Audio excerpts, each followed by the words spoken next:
दोस्तों एक और वीडियो को लेकर आ चुके हैं और आज की इस वीडियो में मैं आप सभी को बताने वाला हूं कि पावर स्टार पवन सिंह जी का एक फिल्म को आप सभी के बीच में वर्ल्ड यूट्यूब प्रीमियर किया जाने वाला है, जिस फिल्म का नाम है घातक। तो इसी फिल्म के बारे में कंप्लीट जानकारी देने वाला हूं कि इस फिल्म को आप सभी के बीच में कब और किस यूट्यूब चैनल पर रिलीज किया जाएगा। तो वीडियो को पूरा देखिएगा और अगर आप सभी लोग हमारे यूट्यूब चैनल पर पहली बार आए हैं तो वीडियो को लाइक करके और चैनल को सब्सक्राइब जरूर कर दीजिए। तो सबसे पहले आपको बता दें कि फिल्म घातक, इस फिल्म के स्टार कास्ट में नजर आएंगे पावर स्टार पवन सिंह, सहर अफसा, अमित शुक्ला, टीनू वर्मा, ब्रिजेश त्रिपाठी। फिल्म के प्रोड्यूसर और डायरेक्टर की बात करें तो इस फिल्म के प्रोड्यूसर हैं अभय सिन्हा और इस फिल्म के डायरेक्टर हैं टीनू वर्मा।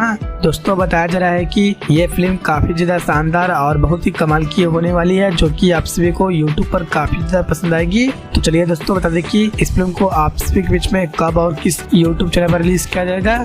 तो पावर स्टार पवन सिंह जी का फिल्म घातक, इस फिल्म को आप सभी के बीच में YouTube चैनल पर रिलीज किया जाएगा 11 अगस्त को। जी हाँ दोस्तों, 11 अगस्त को सुबह के 6:30 पर एंटरटेन रंगीला के YouTube चैनल पर। तो दोस्तों आप सभी लोग पावर स्टार पवन सिंह जी के इस फिल्म को एक बार जरूर देखिएगा और दोस्तों वीडियो पसंद आए तो वीडियो को लाइक और चैनल को सब्सक्राइब जरूर करें।